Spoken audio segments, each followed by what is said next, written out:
Hi, everyone. Welcome to another episode of Crime Family. I'm your co host, AJ, and I'm here with my sister and co host, Lisa. Once again, Katie is not with us because at the time of this recording, she and her entire household are sick. She was unable to join, but she will hopefully be back with us next week for a new episode.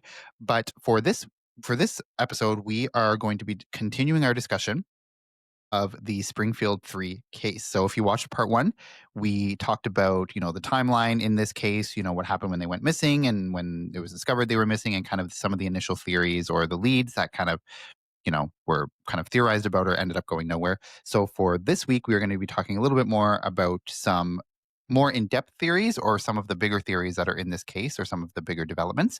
And we're going to be just continuing our discussion of that. So go listen to part 1 if you haven't already, and then join us again for this one to hear the rest of our conversation on the Springfield 3.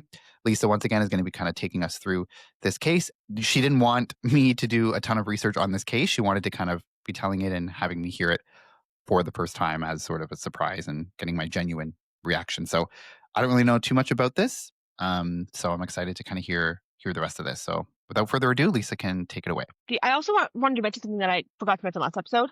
Police really focused on, they thought, they really do believe Sherill Levitt was the target. I forgot to say that.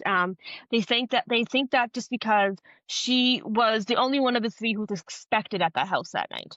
Like I said, the other girls, no one knew the other girls were going to go there. So a lot of the police think Sherill was the target, which is very interesting because there's not a lot known about her private life. There was not a lot known about her relationships. There's not a bad word said about her. That's why a lot of people thought Bart Streeter was a perfect suspect, because maybe he went over to confront his mom about an argument they had, and he came and didn't expect to see his sister and Stacy there.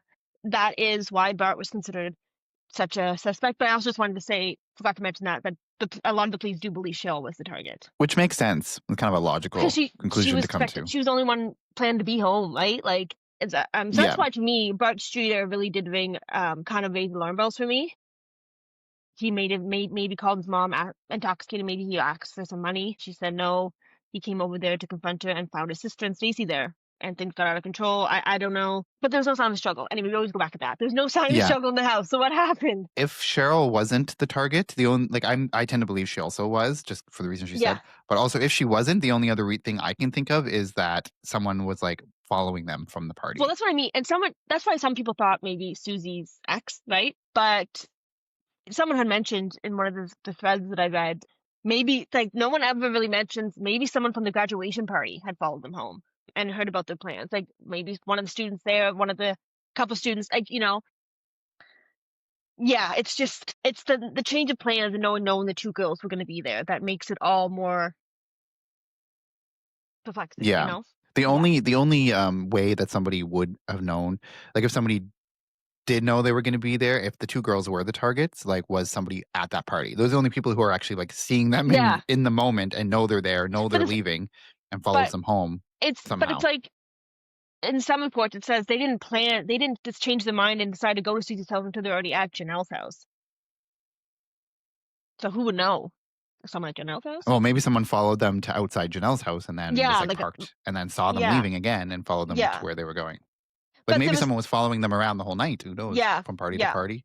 And also, I can't remember if you said this last time. Do we know that they did leave just the two of them together? That's what it says. Or the three of them? Like the party, like there wasn't another person with them.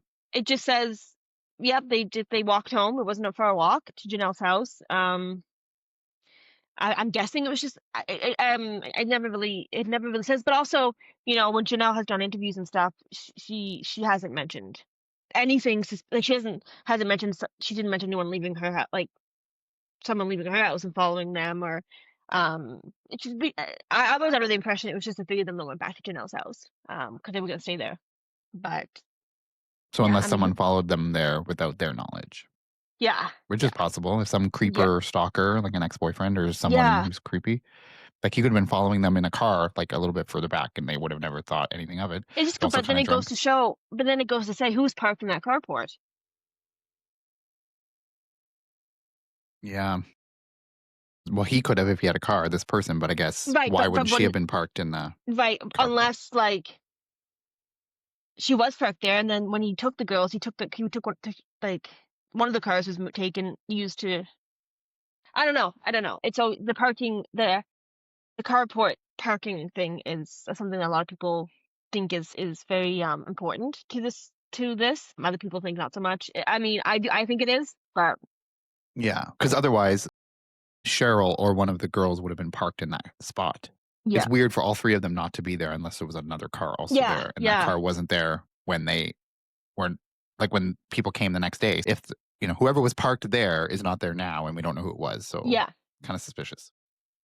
Police also think a sexual psychopath. They think the crime. A lot of them think the crime is random. Some of the people in the police force, and it also says the police could never. Not all the police could never agree on one theory. There are some people who think it's random. Other cops say there's no way it was random. But some police think the crime was random. They think a sexual psychopath was driving around Springfield looking for victims. Perhaps he saw Suzie and Stacy driving past in their cars and followed them to the house on Delmar Street. Police do say one person could subdue the woman without a struggle. An FBI profiler said that they think one person probably committed the crime, which I was shocked to hear that they thought that. So is that currently what they still think, that one person did it? That's the last that they say about it. I think that's what they think now. This was an article I read, I think back in 2022, I believe. So, Yeah, because I was thinking, like, it's really hard for one person to, like, take 3 people, but yeah, all you have to do is point a gun to them and threaten them, and yeah, then all and of a that's sudden you have them yeah, complying and you're not whatever. yeah, and they think that's maybe if you have a gun, it's easy to subdue anybody and tell them to quietly Yeah, leave the house, and be quiet and yeah. stuff. Well, yeah, it doesn't explain why the light was broken, but I know. It's just, um, but the FBI profile does go on to say that if there was a second person involved, he thinks that he or she may not have known they were getting involved until it happened. So they think it was definitely the plan of one person, and if there was another person, they had no idea until it was already happening. That's just what they come to. I don't know how they how would they know that's that? I don't know, Yeah. but that's just what they think. Another big thing investigators agree on for the most part is that the kidnapper would need a large vehicle, probably a van, to take his victims.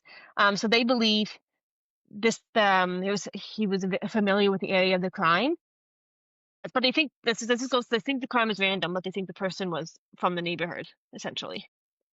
Yeah. So anyway, I'm going to go. So those are just other things I wanted to touch on that I didn't bring up in the last episode, but I'm going to go into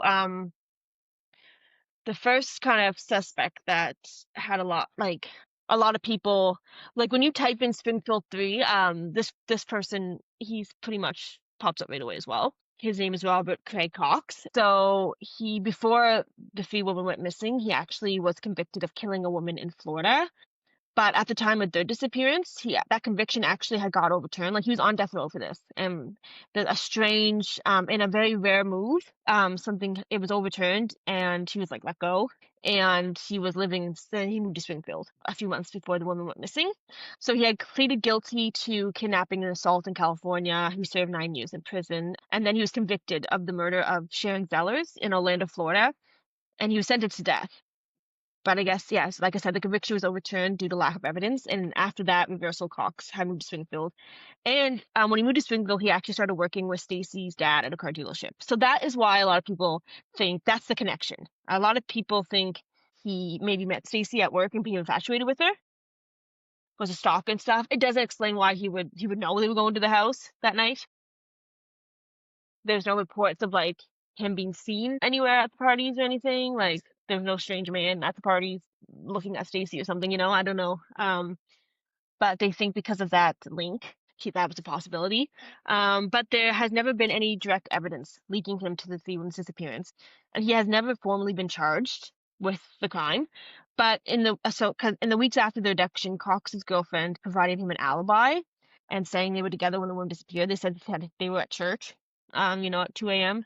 That was like the alibi that she gave. It was kind of just let go. Like, there was no evidence that that wasn't the case, I guess. Yeah. Well, it's such an absurd alibi. You almost think it has to be true. Like, why would you make up that lie, like, that you were at Yeah, church at 2 AM? Like, that obviously sounds suspicious. So, like, why would yeah, someone be dumb enough to make up that lullaby? Like, almost yeah, makes me think it was real. I don't know. yeah. So Robert Craig Cox, he was a highly trained Army Ranger, and he was once named Soldier of the Year. So this kind of to me, like, this shows that he could maybe he was a trained army ranger, so he could maybe do things more stealthily, you know what I mean? And not have people hear him, see him, easy to go sneak around, I think. I think that's so. I mean, when I found that he was highly trained army ranger, that kind of raised my antennas a little bit. But in the late 90s, he moves to Texas, and he's serving a life sentence in Texas for armed robbery. And he's actually eligible for parole this year. I don't know if he ever got out. There's never no mention of it. In the 1996, he's in Texas serving a life sentence for robbery. And this is when an investigative reporter, Dennis Grave, goes to Texas to interview Cox about the missing woman. And all he says is, quote, "I know that they are dead," unquote. And then he says, and when he gets pressed about it a little bit more, he says, I'll say that and I know that. And he says that he doesn't want to say anything more until his mom passes. And at this time, at 96, his mom was 82. And he's like, I don't want to talk about it anymore until she's gone. So that's a little, like, he says he knows where they're at. He knows that they're dead, but that's all he's going to say. Also in this time, this is when the girlfriend comes out to say, in a move that shocks no one, that she lied about the alibi. And that she doesn't know where he was that night. That's why a lot of people think that he had something to do with it. But to me, he's not that strong of a suspect. Like, I yes, mean, why would he say? I mean, I guess people give false confessions all the time, but why would he Yeah. say? Like, it's so annoying that he's going to say he knows they're dead. So obviously he's involved or insinuating he's involved, but he's not going to say anything more. It's like, well, then He why did probably he say just anything wants at the all? attention, Like, Yeah. Which I yeah. guess people like he's obviously a sick or weird person, so I guess it's not Yeah. out of the. I mean, obviously he probably likes attention or is a narcissist, but I don't know. And also the girlfriend says she lied about the alibi. Why would you lie about the alibi if you're not involved? Yeah. Yeah. Unless maybe they were doing something illegal, like maybe he was like doing drugs or something, Yeah. and she didn't want to admit that. So she Yeah. just. So I mean, I guess you could lie for multiple reasons. I don't know, but it's not shocking that she lied. I don't know. Yeah. It's just annoying that it's So, like such a yeah, half yeah. measure. Like I'm gonna like insinuate strongly that I'm involved or that I know what happened, but I'm not gonna actually say what I know. Like I'm gonna insinuate that I know, but I'm not gonna say what I know. It's Yeah. like fuck Yeah. off then. Like why? Like it's just annoying. Until his mom's So dead. And I mean, I'm sure his mom's dead now. Like, she was 82, 33 years ago. But there's never been any update of, did he actually keep his word and talk about where he is? He did. I mean, in 96, he does say that he believes the women are buried in Springfield. He says this, but then he denies any involvement. But then he says, I know they're well, how dead. do you So, know? yes, I mean, it's not very an interesting theory, but it's one that is the most, when you type in Springfield 3, he pops up. A lot of people think he has something to do with it. So that's why I mentioned it. But to me, it's not, I don't think he does. I really don't. What do you think? Yeah, I don't know. Yeah, I would say probably not. I mean, I think they should definitely look into it more. Like maybe follow up with him because he said like maybe if his mother's dead now, like maybe at least have a conversation with him, see what he says. But like maybe don't put all your resources into that because I don't think he just seems kind of like some gross sick person who just wants attention, probably. Yeah. But also Yeah. you can't rule out the fact like if somebody's giving you if they're Yeah. insinuating that they might know, you have to at least follow that up. And it doesn't seem like there's any indication that they actually did that. So I don't know. Yeah. But I mean, yeah. yeah, I wouldn't say. Yeah, I don't know. Yeah. Yeah, probably not, but not out of the realm of possibility either. So that's like the big one. Well, not the big one, but like the most attached suspect, I would say, to this case. So I actually don't even know if he got out. He got out this year. He was up. It says up for parole in 2025. So I don't know if he actually got out or anything, but I haven't found anything that said he did. I doubt he did. I don't know, but as far as I know, he's still in jail in Texas. There's been no other like recent interviews with him, so it kind of just leaves it at that. That he insinuates that he knows where they are. And then there's a woman in 2007. Her name is Kathy Barrett, and she's like a freelance journalist in Springfield.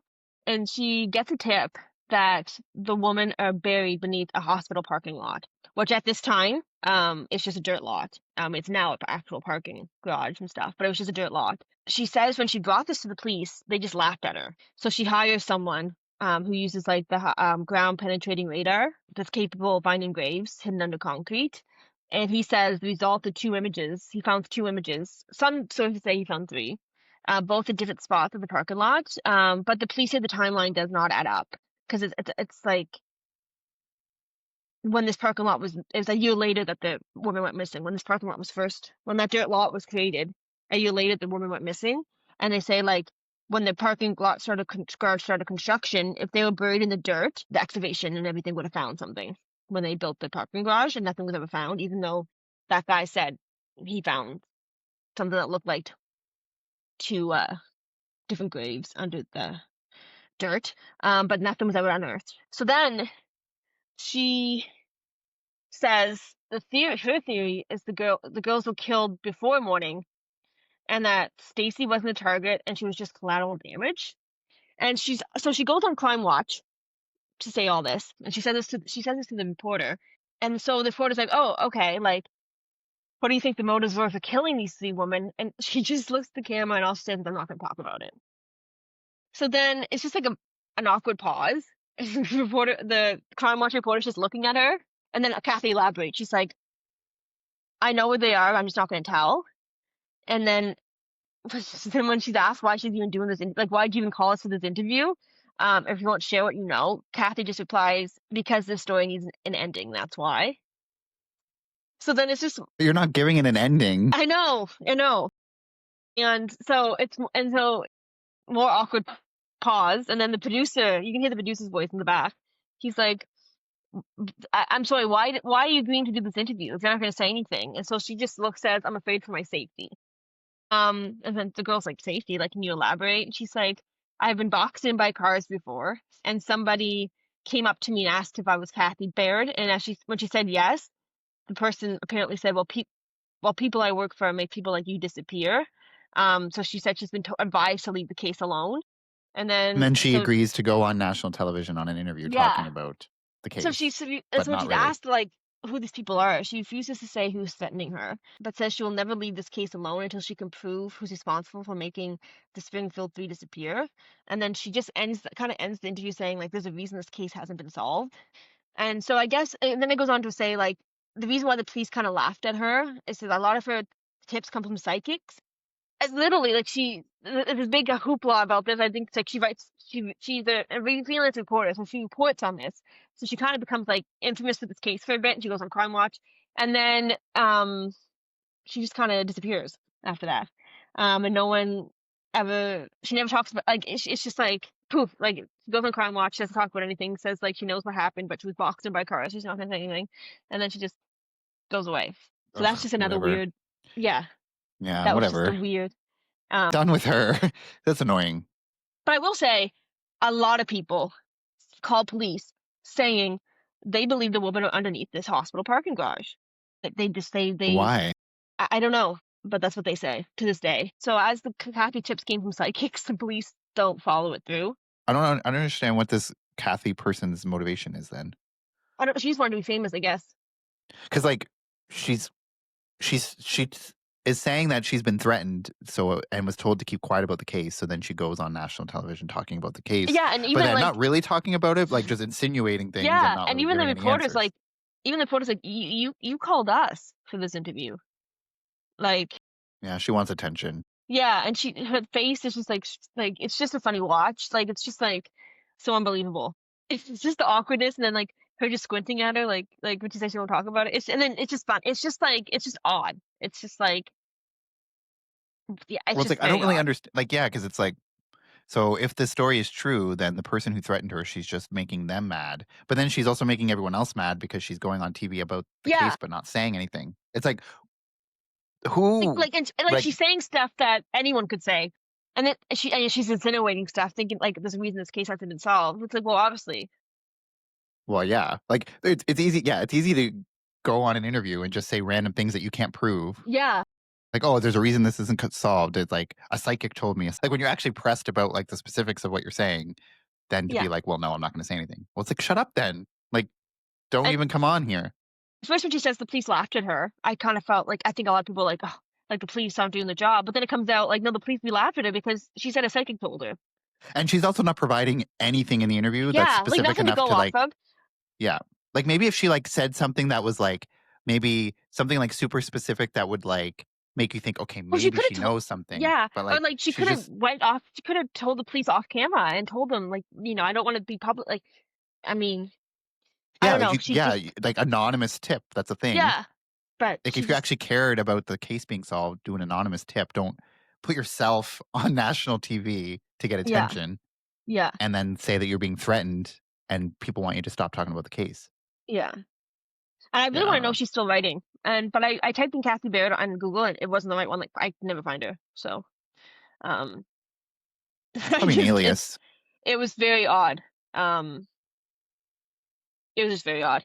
I don't know if that, maybe that was like, I don't know if she started the whole rumor about the bodies being buried in the hospital parking garage and the public latched onto it, or maybe that was already a theory and she heard about it being a reporter and she snowballed onto that. I don't know what came first, but a lot of people think that hospital parking lot, that garage, the lot that gets brought up a lot in theories. The woman are buried underneath there for some reason. But there's no reason we don't know why anyone would think that. Like it's just a common thing that comes up, but there's never anything to like I don't actually. know, maybe because right after they went missing, it actually got built, and they think that was a good place to bury. Like I don't know, like it was. I don't know. It's just people think, but I hear that a lot in other cases too. A lot of people think it's built under parking lots and built under foundations of houses and stuff.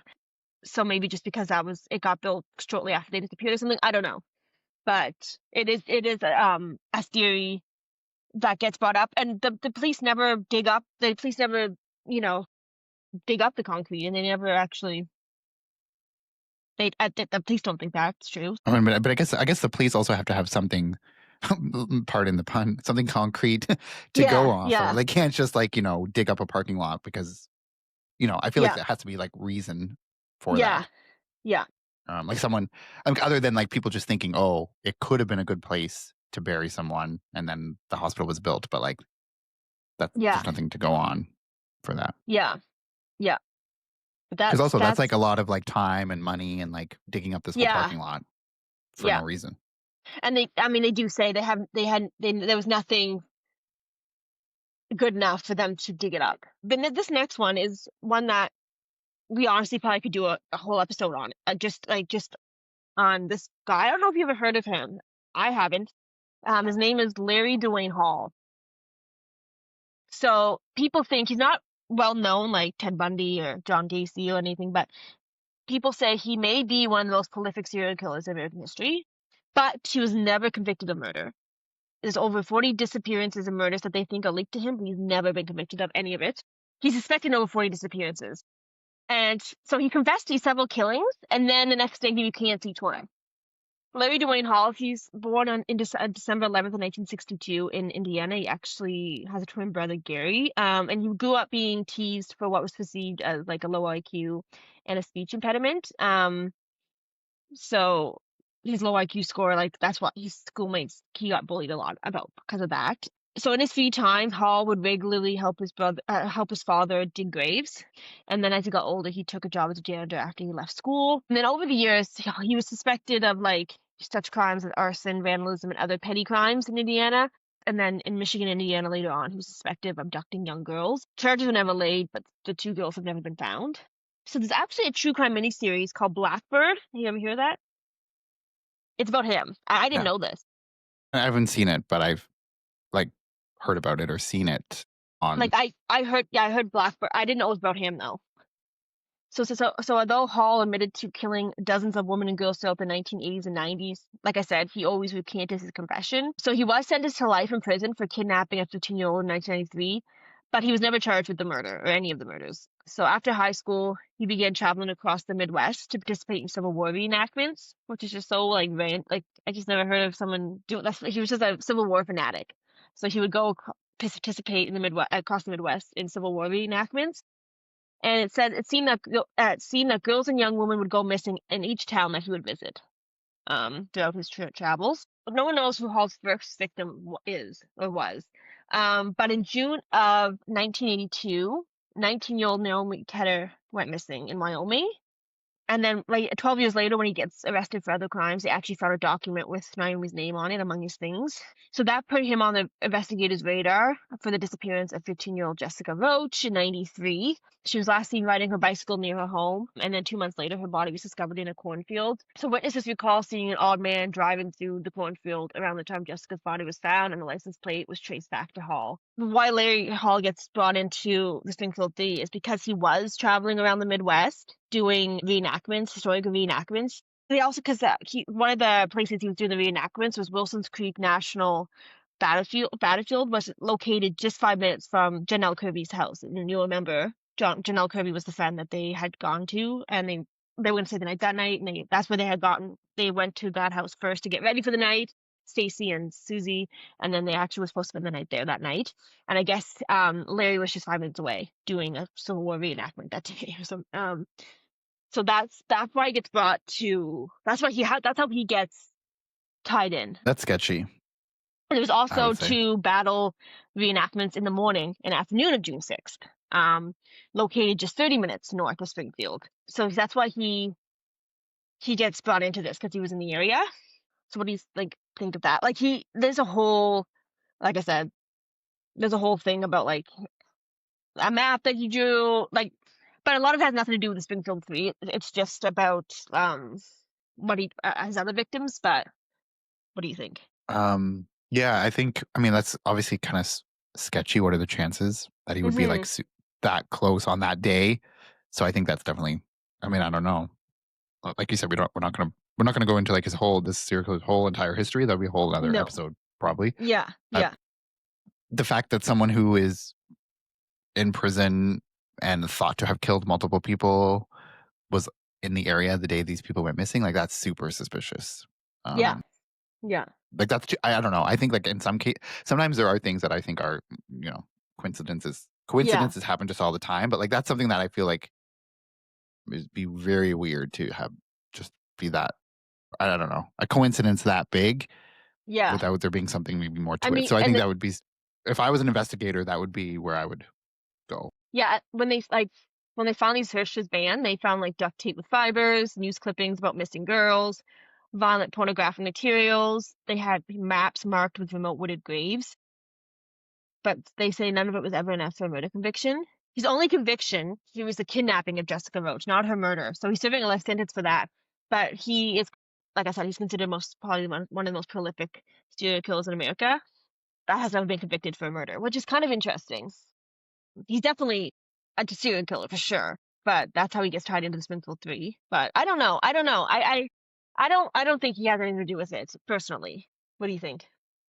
I do think I don't know. Like I said, if I was an investigator, that would be, it would be just too much of a coincidence. If they can like actually confirm and like be 100% sure that he was in the area, like to me, that's a little bit weird. He's like thought to have killed, or people go missing in every town he goes to. And he's also in the town that these 3 people went missing from on the same day, close by. Like to me, that's too much of a coincidence. But it could have also, like, if it's either that or it's someone that they know, I think. Yeah. I don't know. Because, I don't know. I just think coincidences happen, but that would be the most wild coincidence, I think. Yeah. I'm leaning more to it was someone that they knew for sure.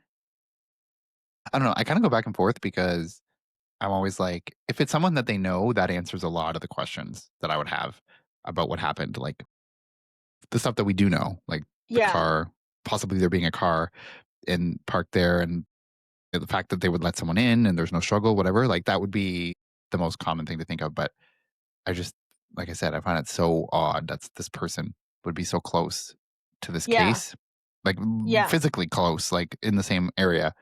And knowing what we know about him or what we think we know about him. Like I just find that would be very crazy. Yeah.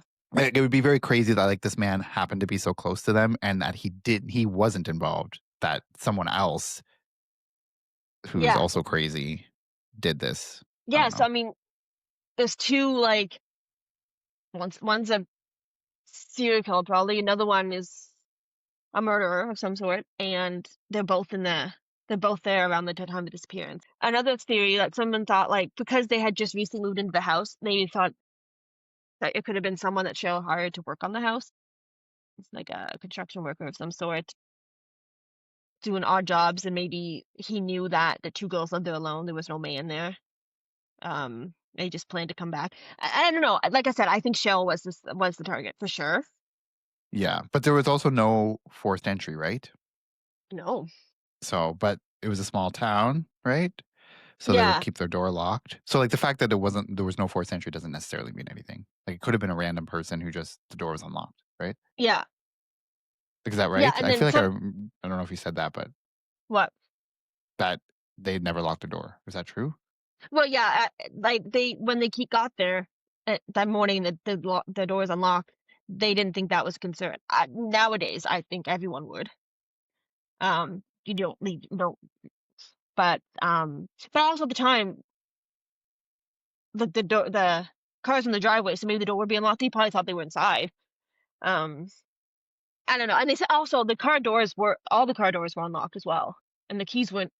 Keys weren't in it. So I always kind of thought, like, when I was just growing up and stuff, like, that maybe they had used one of the girls' cars to transport, but there was no mention that, the keys, like the car had been, that there's no keys in the car. There was no evidence of anyone ever, like, someone Like struggling in the moving the car. car, like Yeah, yeah, it's like the car is there because the girl parked it there, yeah. not that Another, it yeah, was moved after the fact or whatever, yeah, right? yeah, yeah. And then other people think, like, maybe when the girls came home in the morning, early in the morning, they saw the broken glass. Um, and like they saw it already, and so then maybe they went and told their mom about the glass, and that maybe all three girls were outside, and then someone took them from outside. Like they went outside to, like, clean. They were like, the broken glass caused them to go outside to clean it up, and that's when they were taken. Maybe they weren't even in, like, the person didn't get in Yeah. the home. But why would the glass be broken? I don't know, or they heard But the maybe glass that break. was a distraction. Maybe it was a Yeah, distraction to draw them out of the house. yeah, it's Like if because they that makes sense why hear, there's no struggle in the house. yeah, they go Yeah, outside to see what's going on, and that's yeah, when, like, oh, the glass, yeah, or they heard the glass break outside, so they went yeah, outside, and that's when it happened.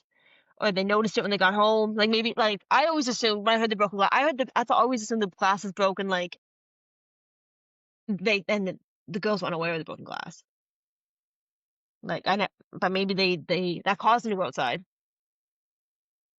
yeah. You But know? the only reason that that glass would have been broken, like in that scenario, is he did it or that person did it purposely to like draw them outside. Because why would you break the glass?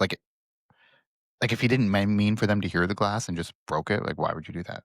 Yeah. Like the light was still on, so like you're not trying to make it darker. Like what's the purpose of Yeah. that?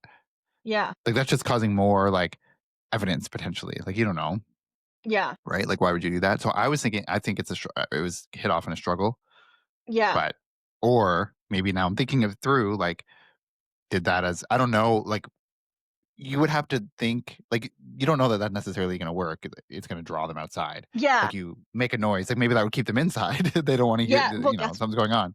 Like I would not be going. Yeah, I would not be going outside. When yeah. I So heard like if something you hear like a smashing. loud noise smashing, why would you run outside? But I mean, maybe I don't know. So I was thinking like Yeah. maybe this person did it as a distraction to get them out there, but that seems weird. So I'm thinking it had to have been in the struggle. Yeah. Those are the only two scenarios, And I a lot of think. people think the phone calls, the two train calls, and message are red herrings and have nothing to do with, like, they're trying to, like, it was just something to lead them into another direction. Like the creepy guy who called, Yeah, like a prank and call. I feel like that's not touched on enough. Like, of all days, of all mornings, he calls. It has to be connected in my mind. Yeah, again, that would be a very weird coincidence. Like, how many coincidences can we just I accept know, right? in this And case, right? they've just vanished. And it's, I mean, so yeah, so like I said, you go to Springfield today, 33 years later. Some of those signs are still, and there's a picture of one of the posters in the storefront, and it's obviously very weathered and kind of ripped, but it's still on the storefront from 32 years ago. The very original posters, and it's considered probably the biggest case in Springfield, the most perplexing case. The police What? actually say the police No, say go they ahead. actually have a room dedicated just for this case, the Springfield room, just completely dedicated to this case. What Like, state it's is it again? Missouri. Missouri. Weird. And they're Yeah, just I think the prank caller, I don't know, has to be connected in my mind, but why would but I guess people have done that. There's other cases where people will call like, we just did, like, a couple seasons, whatever, we did the Long Island serial killer where the guy mm. was calling, like, the sister of one of the girls who went missing and, like, saying creepy But things why and, like, doing call? that. So people do that. But it's like, you know, if you are responsible for the 3 people, why call an empty house? Who are you trying to scare? It just all happened. I mean, when he called, someone did answer. Someone was Yeah, there. well, I mean, he Probably wanted probably to would leave a have message, known maybe. that someone would have been there by Yeah, then. it's like, did he know? How did he know someone was there, though? I mean, maybe you could just assume. I guess. Like, you think, "Oh, it's been a while, someone probably come over to, like, see if they're there," or, like, maybe they've been reported missing by then 'cause it was the same day, right? Yeah. Like, the And then same morning or the next morning. it's like, but then it's like, I mean, I wouldn't necessarily answer someone else's phone if I was there to check on my friend. Yeah, me neither. But I guess they don't have cell phones, so maybe maybe it's them calling. They had, but like the cars were there. I was gonna say maybe they called saying that they got a flat tire. Can you like but the cars were there. Cars are That's there, the yeah. thing. It's like the cars are there and the persons are there. I would not assume they. For me, immediately something's wrong. But the fact that Yeah, they thought maybe they just went out to eat, so I'm gonna go out to eat too. Like I don't know. Some people that's even weird. hinted that but because it was reported that Janelle's boyfriend deleted the message. Maybe that's why did he delete the message? Like, did he know something about it? Like he deleted it. Like some say he deleted it right away. But I mean, anyone can point fingers. But it's like, But also, like, if I don't know if you're in the house, like, these people who he went in and then the phone rang and they're like, "Oh, maybe it's them calling," but, like, why would they know someone was home to answer it if they call? yeah. And Like, you there's know what I just so mean? many. Yeah. And there's been so Like, many. they're not at the house and, like, why would they call and be like, "Oh, someone must be there. We're gonna call them and let them know where Exactly. we are." Like, that's weird. That wouldn't Like, happen naturally. so if it was just a random prank call, they don't care who's home or not. They don't know anyone. They don't know this person from Adam, so they're gonna call, and if someone answers. But the fact that it just happened to be on that day is just crazy. Yeah. So it has to be connected for sure. Yeah. That's why I'm And thinking, this like, is maybe it's a serial killer who was in the area and then he's also weird and creepy, so he calls, like, yeah. mocking or, like, And he makes taunting like people. sexual like remarks and stuff. Yeah. Because, like, I also think the serial killer, like, those 2 things are both very weird coincidences Yeah. to neither one. So if neither one is relevant and they're just that's like a 1 in a billion Yeah. things. Like, for a person to call totally separate from this on the morning of, and for this alleged serial killer to also be in the area at the same time and not Yeah. be involved.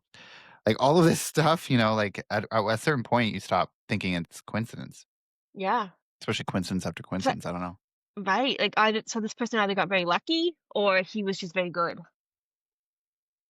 Both, Or both. actually. Yeah. Yeah. And so there's been so many persons of interest. I mean, I could just go on and on. Like, so I talked about Robert, and there's also like this guy, a businessman called Gerald Carahan, who was convicted in 1985 of killing Jackie Johns. Um, he has ties to Springfield along his legal troubles. There's another guy, a lifelong criminal named Steve. He allegedly bragged at a party about killing the women and burying them. He currently is in prison. Um, like I said, Dustin and Michael, who were, um, he was the ex-boyfriend of Suzie. He had told police he wanted her dead because he would get off. He gave a statement about them. Um, but like I said, they were never looked into further because they had an Yeah. alibi, I guess. I tend to think anyone who says they know what happened, I don't know, like the guy at the Well, party who someone sure said does. all this stuff. Yeah, but, like, I feel like the person who really did it isn't gonna say anything. No. I mean, unless I don't know, though. Maybe I'm contradicting myself because maybe I said before, like, I don't know. Serial killers are crazy, obviously, Which and is creepy, so so but I'm just thinking, like, I don't know. So the serial killer you said that it hasn't been that's in jail, but not for Larry killing. Hall. He's not the same one that you talked about before whose girlfriend lied about the alibi, No, right? Those are 2 no. different So people. Okay, Robert okay. Cox is the one I spoke about before, and he was like in prison in Florida. Then he had a death sentence, and then he got overturned, and then he moved to Springfield and worked with Stacy's dad. That's him. And then Larry Hall is like the Civil War buff who was like he's like a suspect in like over 40 disappearances and murders, but has never actually been charged. He's in jail for like 2 for the kidnapping. But yeah, those are the 2 people that really do pop up the most. Let's each say what we think happened. Yeah, I that think, was gonna be my next question. I was gonna be like, yeah, what do you think happened? this is what I think happened. I think, it was graduation night, so the girl's gonna be got. Sherill thought the girls were gonna be gone all night. She had a guest over. Maybe things go wrong somehow. I don't know why. He's a violent temper, so I don't know. And then the girls come home unknowingly, and but then I think, wouldn't there have been a struggle if he was attacking the mother? I don't know. I believe someone was there first, because I believe someone was parked. Someone came to visit Sherill. Like you can, yeah, but like I'm sure, like if he like strangled her, that's not a struggle. Yeah, yeah, that's true. Like usually, I find like sometimes if that happens, they'll find like markings on the person who did it, like Yeah, their defensive wounds on the person, but like they never saw the person or don't know who did it. But like in and terms then of like things but being then strewn he about, puts her in a. But there's nothing really much to clean up then. So he puts her in a van, and what comes back? Like no, like I think what you said is they walked true. in. They walked in while it was happening or shortly after it happened, and he's still in the house, so he's like Yeah, panicking, freaking out, and then he figures like maybe I have to like now get rid of these 2 because even if they didn't see him, they could implicate him. Who knows what they know if they saw his yeah, car there, right? Like if they saw his car there, they would know what car it was. That could implicate him, you know. So yeah, then like they go in, they go upstairs, they get ready for bed, whatever, and then that's when he like who knows what he does? I don't know. Threatens them, tells them to get up and like leads them out of the house. But doesn't explain why the glass is broken. yeah. That's still a mystery. But I guess there's no definite. I can't like there's holes in every theory I have. So I don't have one concrete story. I also think the Bud Streeter is a strong contender, yeah. but like he went over to his mother's house and he wasn't allowed there, and he was mad. He was knocking on the door and she wouldn't let him in, so he broke the light. And then he bursts in somehow. She finally lets him in to try to talk to him, and There's still no something sign of happens. struggle though. Yeah, I don't know. The sound, yeah. So that this Why is the TV on? people, That's weird yeah, too. and people I think, mean, I guess may, that could be any reason, but a lot of people think maybe so. The fact that maybe the light smashed, they went outside to investigate it. A lot of people think maybe they all went outside for a smoke on the doorstep, and that's when they got attacked. yeah, and that's why the light's broken, but nothing in the house. And Maybe he's yeah, like, maybe the perpetrator was never in the house. But yeah, yeah, but but I do but like think though there no has one to, heard why was anything. yeah, and also the car had I feel the car had to have been parked in the carport.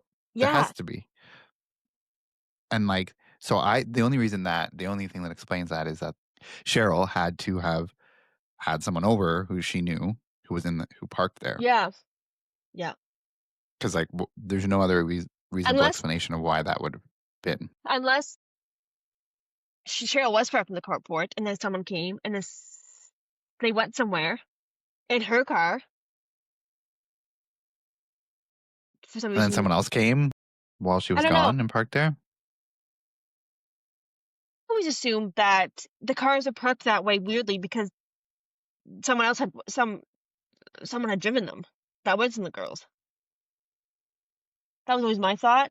It's possible. Um, and there's no and I've never found anything about did they do DNA of the cars. There was never any mention that there was unknown DNA in any of the cars. You know, So we have to assume that they did test it or and like looked in it or did yeah, something. and Bert Streeter, he wasn't allowed at the house. So if they found DNA of him being there semi recently, it was never said. So I feel like they didn't, because then obviously he'd be a stronger suspect. If you haven't been in you're not allowed at the house, you haven't been there for a while, but yet here's your DNA recently. So there was no, I'm guess like there was no trace of him. Yeah, maybe he Maybe they, stole. Maybe Cheryl's car was parked there. Maybe he stole the car. yeah, You know, maybe he stole the car. Maybe she found out, got pissed, and then he came back and did something. like she came outside to confront him about the car, and he like knocked her out or something. Yeah, But then he He was didn't like in a go. drunken rage or But something. then he didn't go park it in the carport again. He just left it parked elsewhere. And then he came, But then and then how? like, But then how did he? Where did? How did he? I mean, just walk there, I guess. How did he get away with it? There was another car, though. He must have had a car yeah, to take them away. What's he going to do? yeah, Like they were removed from the scene somehow. Had to have been in a car. Either they got into a car while they were alive, or they were put into the car after they had died. But there was no. Yeah, I don't yeah, know. I was going to say it's kind of like. I mean, the cases are obviously not at all similar, but it's reminding me of when we talked about the Ellen Greenberg case because it's like no matter which side you land on, there's contradictory evidence for each thing. yeah. Like in that case there was, and then this one, it's like if you think it was a random person, there's contradictory things that just don't make sense in that scenario. But if you think it was someone that she knew, there's also things that don't make And sense. and I think what makes this case so different than the rest is that very rarely do three grown women go missing, vanish in thin air at night, and there's no evidence. No one saw anything. No one heard them. They live on a residential street, um, and they've never been found. No one's ever been arrested. They have no like. I don't think that happened. I think that's. I mean, I'm sure this is the only story I know that this has happened, and it's just crazy. This is why it stuck with me. I remember seeing the missing posters on the magazines in the grocery store when I was little, and it's just eerie. It's just eerie.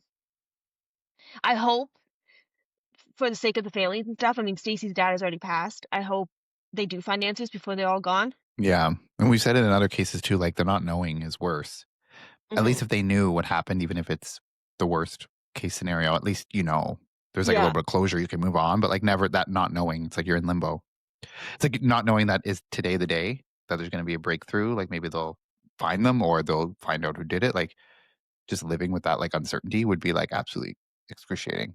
That's why it kind of points to maybe the person who did it was a career criminal because he didn't know there was no evidence left behind. He was an expert.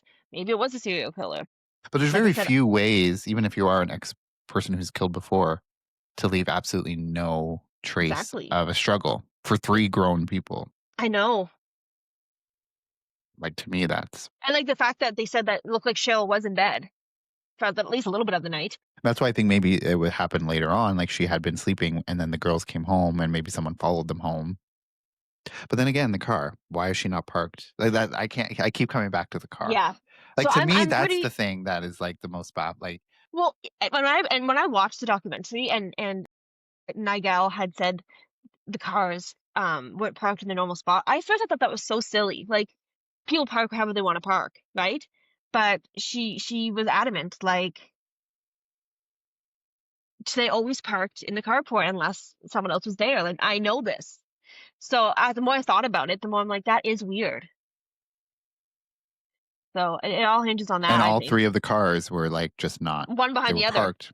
Like and also like the bags being lined up one by one. Who comes home and puts their bag on the living room floor next to someone? Like, on the living room floor? Why not put it on a I table? mean, I can't really explain that in either scenario. Like, whether they did that themselves Yeah, was weird, I can't explain, or why the person would do that after the fact. Like, why? and they didn't take I anything mean, inside. There's money, there's cigarettes, there's jewelry. They didn't take anything of value. That's another weird thing. Didn't take anything of value. They nothing there was $900 cash. Nothing was taken, like, jewelry on the sink, you know what I mean? Like, yeah, you so the know? motive wouldn't have been anything other than to kill. Like, Yeah. it wasn't a robbery gone wrong, And or it I mean, wasn't a and you don't see a car in the driveway at 1 o'clock in the morning and decide to go and expect no one home when you're robbing. Like you go there to hurt someone. You expect you see someone, you know someone's home. So it couldn't have yeah, been just a robbery gone bad. I don't even think the robbery was. He went there to hurt someone. Um, I mean, it was or it's just someone that Cheryl knew and something happened when he was there yeah. and And the girls escalated. just happened to the girls changed their plans and decided to go home that night. I mean, if they had driven to Branson, it could have just been and the mother could just still be missing. You know, like Yeah, this would have been like the case of one woman who yeah. went missing, But not 3 fate made them people. fate made the minds got changed at the last minute and they went home and I mean that's just how it happened. Like never know what could happen. Like what like where life can take you. Yeah. I So I don't guess think they're my still alive. Do you? no, No. no. and some people have said sex trafficking ring. Maybe some people at the party were working for a higher. Yeah, I think in either scenario, I think it's like there was one of the 3 at least was just at the wrong place at the wrong time. Like, either the 2 younger girls were the targets, and they just happened to kill the mother or take the mother because she was involved or was there when something happened, or the mother was the target, and the 2 girls I just never happened to thought be there. Sherill was. Yeah, I never thought Sherill was the target at first because I always thought it was had to be two of the one of the 2 girls that were the target. But then when the cop said Cheryl's the only one that was expected home that night, I'm like, no, she's the target. I'm convinced she was the target. Yeah. So I would say my final analysis or my final thought, I was like, what I think happened is like, if I had to pick a case or if I had to pick a theory, it's like someone that Cheryl knew was over at the house when she thought the girls were gone, and they parked in the carport. But like Cheryl would always park in the carport, so why would Cheryl not be in the carport? How would Cheryl get out if someone was behind her, parked behind her? True. Yeah, yeah. Because why couldn't that person just park outside the carport? Like, So if she was yeah, already in there, like, why would it matter that that person? unless she parked behind it, but then doesn't explain why Cheryl's car was not even in the carport at all in the this morning. Yeah. Yeah, I don't know. The car thing is Right? weird. It's so That's what I come back to. strange. Like, I'm trying to think of a scenario that would include all of those I pieces to have know. happened, and I can't Yeah, really think of it, I I'm know. trying to think of, like, yeah. Because the only thing, because you were saying about the car, is like, maybe it is someone that Cheryl knew that she was expecting over, but, like, maybe Cheryl took her car to, like, run down the street to go get cigarettes or something, and this person Yeah, came in the meantime and parked in the yeah, thing, and then when she came home, like, she just parked off to the side because yeah, you know? And that person was already inside the house when she got there, but, like, she was expecting them, so she yeah. wasn't, like, weirded Mhm. out. I don't know. That was something I Mhm. was thinking of too. And then, like, whatever happened, she just never got around to, like, putting her car back into the Yeah, thing, right? yeah, That's my thing. But, like, I don't but then the person would think, like, "Well, maybe I should park off to the side so that she can get in the car because she would wanna go in yeah, there."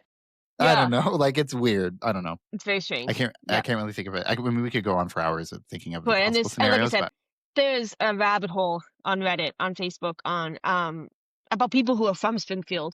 Some people say I know someone who was a suspect. I know, like, and it's I literally could spend weeks on each theory. I just picked the ones that were most prevalent, I think. yeah, basically, unless we did our own, like, 10-part series, we're never gonna be able to Yeah. include And there is enough everything. definitely for 10 parts, but Yeah, it's already like, been we could done do an by this. episode on each of the theories on their own and just Yeah. dissect each one like we could Yeah. have, but Yeah. didn't. But yeah, it's crazy, I don't know.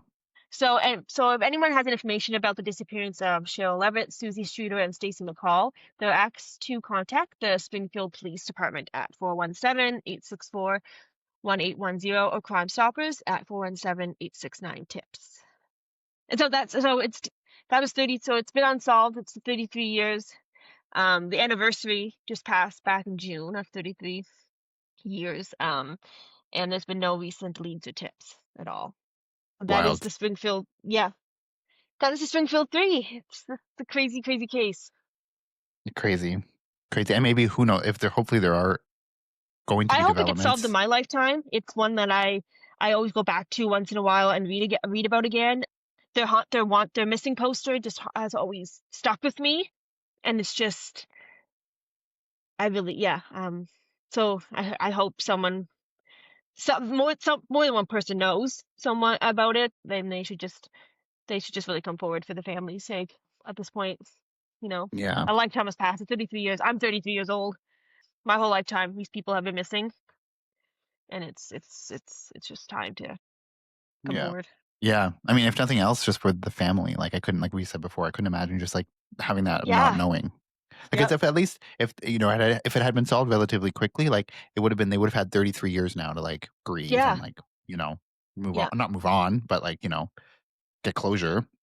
When, like, you never get that opportunity to have that, so it's like 33 years of misery, not knowing, and, like, thinking of all the possibilities that could have happened, and also not, like, trusting anyone. Like, you don't Right. know if someone that is Yeah. involved or knows more, like, you know, and you can't help but think of all the theories yourself of what could possibly happen based on what we know. Yeah. Yeah. It's So, just the what ifs and yeah. So I think more so for anything else, like just for the families, that they can just get the closure that they deserve, right? After Yeah. 33 years, if nothing Like, else. I mean, it's not just the perpetrator that knows. I think more people are privy. So who knows if, if hope it gets solved and if, If there's any updates, we're for sure gonna run yeah, in here and report on it because, I mean, if there's ever an update, it's gonna be probably one of the biggest groundbreaking updates ever because this is considered one of the weirdest true crime cases ever. yeah. And if we're still doing the podcast when there is an update, there is getting, I don't know. I feel like there has to be an update. We just hold out hope. I mean, after 33 years, it's less and less likely, right? But there Yeah. was hope. And if we are still doing the podcast when there is one, we will for sure do an Yeah. update. We'll do a Yeah. full episode on the updates and all that. Yeah. So stay tuned, I guess. That does it for our coverage of the Springfield 3. We're on social media. You can find us on Instagram and Facebook, Crime Family Podcast. On YouTube, you can watch the video versions of the episodes, as well as on Spotify. You can watch the video versions. We're also on Apple Podcasts too. We're also on like TikTok, Instagram, Facebook, Crime Family Podcast. You can send us an email if you have any case suggestions or if you have any feedback on this case. Like, maybe you just have theories and you want to discuss them, send us an email. I will say, though, do not send us any. We've had in other cases before, we've had emails where people will say, oh, I think I might know, or I know this person who might know this person. And it's like, we Yeah. are not Yeah. The police. investigators. Yeah. So send that information to the police. Yeah. Just don't send us any information that you think would be relevant. Like, call the numbers that we provided that we'll put in the show notes too. Call the police, whoever. We are not investigators and we're not involved with law enforcement. So we can't really do anything other with that information other than submit a tip. But like, you're the one who might have the information. So it's why put it through the telephone game through us, And like, just other than do like it. a psychic dog told you, I don't think any tip is too silly. Yeah. Yeah. Yeah. So any tips that you think you might have on your own, go to the law enforcement, call the numbers that we provided. But yeah, if you do have any like just theories or you want to discuss the case with us, then you can just send us emails, give us your feedback, case suggestions, all that stuff. So crimefamilypodcast@gmail.com for any of that stuff. So yeah, thanks so much for listening to the 2-part episode. We'll be back next week with a brand new episode, and hopefully Katie will be back with us next week if she's feeling better. So until then, take care. Bye.